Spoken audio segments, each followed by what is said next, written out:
एकदन्तं महाकायं दप्तकाञ्चनसन्निभं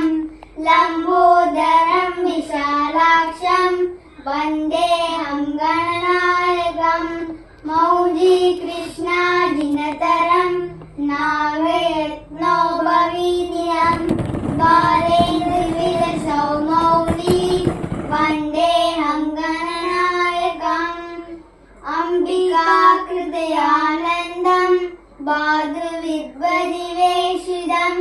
भक्तिप्रियं मनोन्मत्तं वन्देऽहं गणनायकं चित्ररत्नविचित्राङ्गं चित्रमालाविभूषितं चित्ररूपधरं देवं वन्देऽहं गणनायकं गजवक्त्रं सुदंशेषं करुणचामरभूषितं भाषाभूषधरं देवं वन्देऽहं गणनायकं मूषिकोत्तहमारुह्य देवासुरमहावे योद्धुकामं महावीर्यं वन्देऽहं गणनायकं यक्षकिन्नरगन्धर्व सिद्ध्यविद्याहरे सदा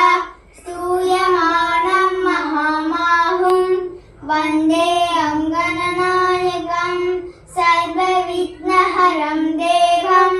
सर्वविघ्नविवर्जितं सर्वसिद्धिप्रदातारं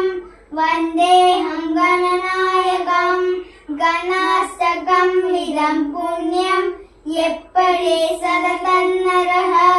सर्वसिद्धिकार्याणि विद्यावान्